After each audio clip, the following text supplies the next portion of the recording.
been a busy year for you. Yes, it has. Tell me a little bit about how busy it is, how you've got through the transition from being a US athlete to a GB athlete, how that came about. For those who don't know, what was the connection? How did you manage to sync it all together? Okay, my mother is British. I have had dual citizenship since birth. I've held a British passport and American passport for 23 years of my life.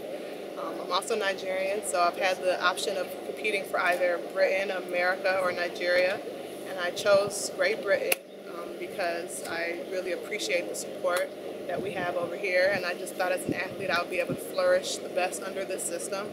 So that's the reason why I chose to run for this great country. How did you get into track and field full stop, and how did you become a hurdler? I've been running for as long as I can remember, racing my big brothers in the streets and beating all the kids that are my age, and I just knew I was fast and I loved to run. So hurdles didn't come till much later.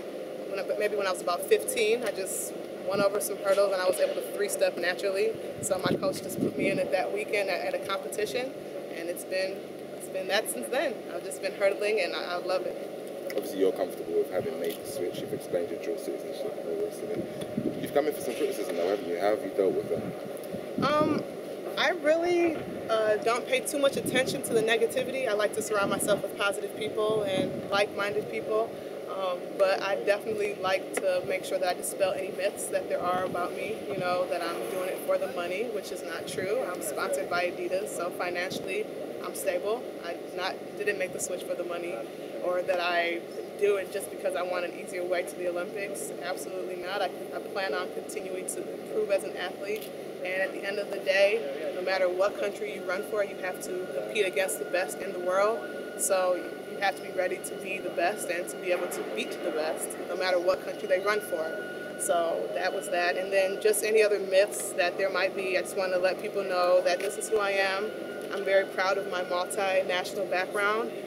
Very proud to be British, very proud to be American, and very proud to be Nigerian. It's who I am. Ever since I've been little, it's always been who I've been. So I just hope that people can eventually see me for what it is and see me for who I am, and to understand that I am, in fact, a very loyal British athlete, teammate, and citizen. You recently turned from Tiffany O'Filly to Tiffany Porter. When did you get married? Congratulations first. Thank you very much. When did you get married? And tell me a bit about the day. I got married on May 7th, so this Sunday it'll be 3 months. So I'm still a newlywed. The day was amazing, best day of my life. I couldn't put it into words. I can't see anything else comparing to that happiness I had on that day, other than winning an Olympic gold and having my first child. But other than that, it has by far been the best day of my life. Is your husband an athlete? He is an athlete. He runs the 110 hurdles for America. The winter hurdles? 110 hurdles. Oh, 110 hurdles. Okay, is that where you guys met on the track? Yeah, we met at the University of Michigan in college. So yeah, we've been dating. I've known him since I've been 17. So we kind of grew up together, and he's my best friend. You mentioned kids. A lot of athletes want to have kids, but they don't really ever want them to get into track and field. Are you the same? Oh no. Well, I'm not gonna force them into anything, but I will encourage my kids to be active and to hopefully be athletes. In an ideal world, how many kids would you have? Between 2 and 5. I don't want 1, I don't want 5. So 2, 3, or 4. I don't know yet though. 1 year away from the Olympics, how's the build-up impacting on you? Does it resonate in the same way? Because obviously you weren't born here, so you haven't seen the journey that East London, particularly the stadium behind you, is taken from when it was a building site pretty much to what it is now. But how's it impacting and resonating with you? It's making a huge impact. Everything that we do today and tomorrow will affect a year from now. So it's all preparation for the ultimate, which is the Olympic Games.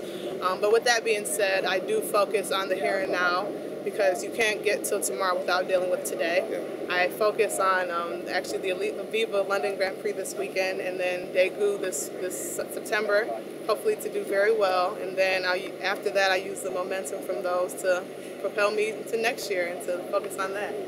Good luck with that. Thank you very much.